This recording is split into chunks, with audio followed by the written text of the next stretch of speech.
Picture the world of quantum mechanics, where particles dance in a realm of uncertainty. They seem to defy logic, existing in multiple states at once, teleporting and affecting each other faster than the blink of an eye.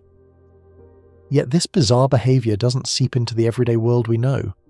Our familiar reality, built from these quantum oddities, remains strangely unaffected.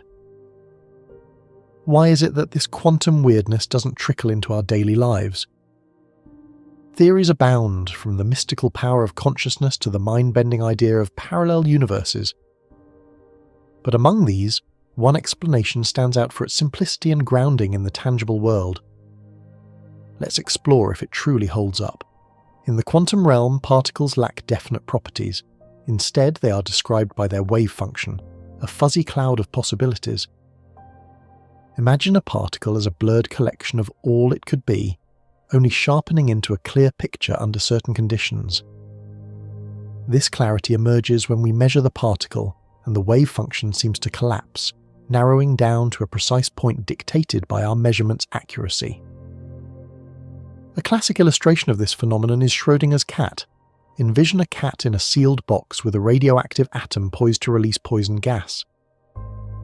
The atom teeters between decaying and not decaying, placing the cat in a curious state of being both alive and dead. But is it really? Likely not. Somewhere between the atom and the cat, the wave function's ambiguity resolves, and reality chooses, alive or dead, not both. This marks the shift from the quantum world to the classical one. The concept of wave function collapse was introduced by Werner Heisenberg, a pioneer of quantum theory. He and Niels Bohr championed the idea that this collapse is real, forming a cornerstone of their Copenhagen interpretation. However, neither could pinpoint where or how this collapse occurred. Quantum superpositions can encompass numerous particles, leading to a perplexing question: where does the superposition end? Does it extend to the atom, the poison, the cat, or even the observer? Opinions vary widely. John von Neumann and Eugene Wigner proposed that consciousness itself triggers the collapse. Meanwhile, others, like Hugh Everett, dismissed the collapse as fictional. In Everett's many worlds interpretation, the wave function never collapses. Instead, it splits into countless parallel universes. We've delved into these theories before, including the de Broglie-Bohm pilot wave theory, which posits that particles have hidden properties within the wave function. But today, we turn to a different perspective. This approach treats the wave function as the fundamental fabric of reality, avoiding the idea of multiple universes and mystical consciousness-driven collapse. Our story begins in 1986 with three Italian physicists, Giancarlo Ghirardi, Alberto Rimini, and Tullio Weber.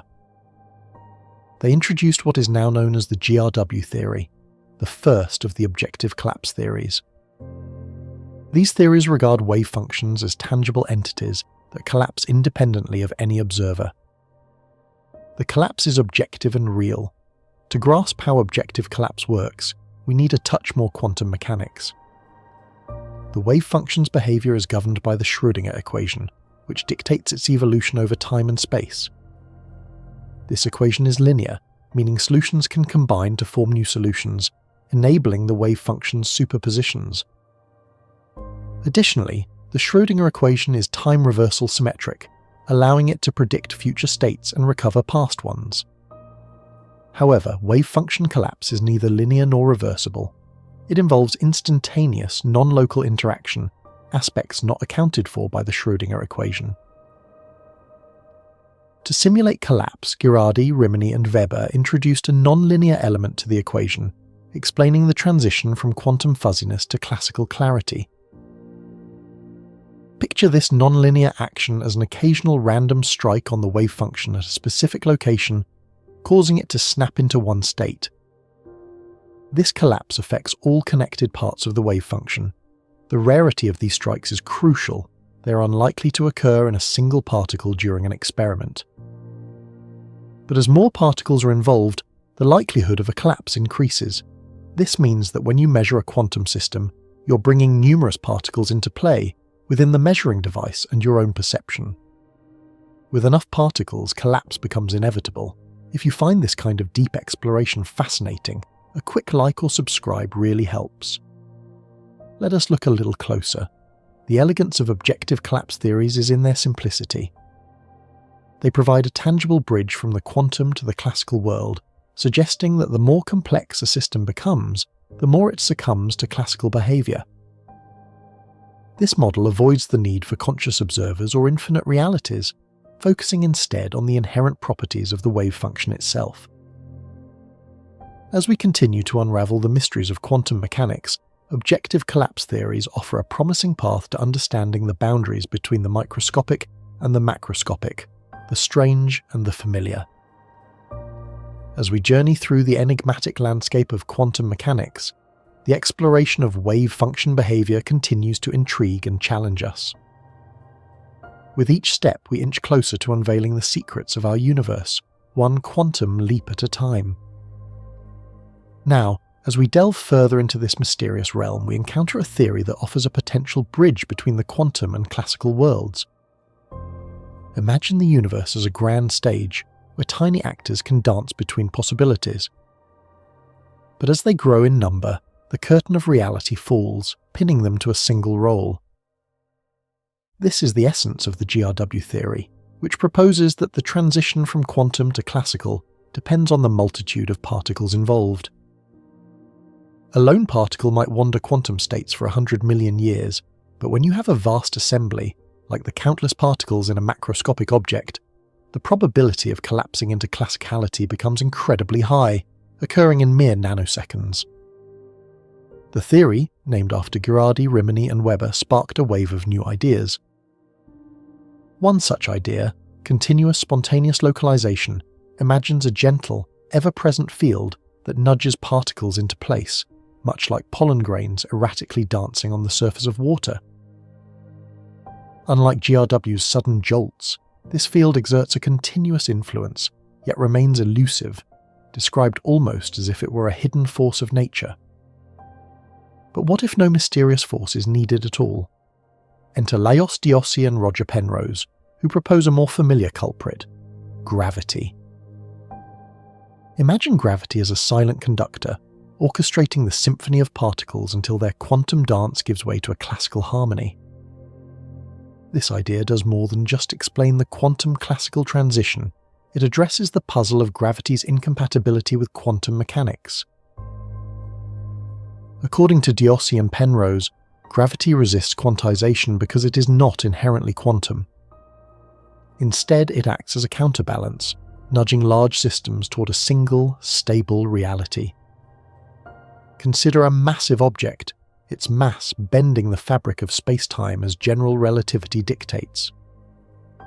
Yet quantum mechanics insists this object can exist in a superposition, being in two places at once. Penrose argues that such a scenario creates a paradox, an instability that forces the object to settle into one location, as if the universe itself imposes a decision. This notion introduces a twist to the Schrödinger equation, suggesting a spontaneous collapse driven by gravity. Unlike mere interpretations, these objective collapse theories forecast specific outcomes, offering a rare opportunity for experimental validation. While some models have faced scrutiny and adjustments, others remain viable contenders. Scientists are keen to push the boundaries of experimentation, seeking to place tangible limits on these theories. Currently, experiments flirt with the masses required to directly observe superpositions and their collapses, but the journey is not over. In the meantime, researchers pursue indirect evidence. One intriguing avenue involves detecting the subtle radiation emitted by quantum objects subjected to this constant gravitational jostling. In Italy's Gran Sasso laboratory, deep underground to avoid cosmic interference, scientists studied a germanium crystal for signs of such radiation. Despite the formidable challenge, their meticulous work yielded a glimpse into the phenomenon, narrowing the range of possible parameters for the Diossi-Penrose model, even challenging some of its initial assumptions. The quest to unravel the mysteries of the quantum wave function continues, with each experiment a step closer to clarity. And as we ponder the abstract dance of probabilities and their concrete implications, we remain captivated by the delicate interplay between the seen and the unseen. This journey is not just about understanding the minutiae of particles, but about comprehending the very fabric of reality itself. As you drift off, consider the patchwork of theories and experiments that weave the tapestry of quantum mechanics, guiding us slowly yet surely towards the heart of the unknown. Within this intricate web of theories and experiments, another profound question arises. How does gravity interact with the elusive black holes that dot our universe? Imagine gravitational waves, those ripples in the fabric of space-time passing through the vast mysterious bodies of black holes. Do they bend, twist, or perhaps vanish entirely? These waves, like any traveller through space, are influenced by the gravitational fields they encounter, including those of black holes. If a wave is small compared to the black hole, it might be swallowed whole, contributing to the black hole's mass. But larger waves might be deflected, their journeys altered, but not ended. Picture this, focusing gravitational waves so precisely that they create a black hole from the energy alone. This phenomenon, akin to forming a black hole from light, a Kugelblitz, shows us the strange possibilities in our universe. It reminds us that black holes are not just the result of collapsing stars, but can also emerge from pure energy if concentrated enough. Now let us delve into the nature of time and space around these cosmic giants. From a distance, a black hole seems to freeze anything that dares approach its event horizon. Time stretches infinitely, and the incoming matter appears to hang, suspended. Yet, if you were that falling matter, the experience would be different. You would continue your descent seemingly unaffected by the distant observer's view. But what happens when a black hole grows, swallowing more matter? Does the event horizon simply expand, consuming all within its reach? The answer lies in the definition of the event horizon itself, which is a boundary seen from an infinite distance. This surface represents the point beyond which nothing can escape. In our perceptions, an object appears frozen at this edge, because the light it emits takes an infinite path to reach us. As the black hole grows, it may seem to envelop objects, yet they remain forever at this boundary from our perspective. The dance of black holes does not end there. Theoretical physicists speculate about black holes that shrink due to Hawking radiation, a process that may carry away the information of everything once absorbed. This raises the notorious black hole information paradox. If black holes truly evaporate all their contents without a trace, where does all that information go? Some say it is lost forever, while others argue it remains encoded somehow, challenging our understanding of the universe. In this cosmic puzzle, black holes stand as both captors and mirrors of information. Do they hoard secrets, or do they in some way release knowledge back into the universe? It is a question of perspective. From one angle, they might appear as cosmic vaults. From another, perhaps as conduits of transformation and revelation. As our exploration of quantum mechanics and the universe continues, we are reminded of the importance of questions that children might ask. These simple inquiries often uncover the most profound truths. So, as you drift deeper into thought or into sleep, ponder how the universe, vast and intricate, invites us all to ask, learn, and imagine. Here, in these quiet moments, lies the gentle wonder of discovery.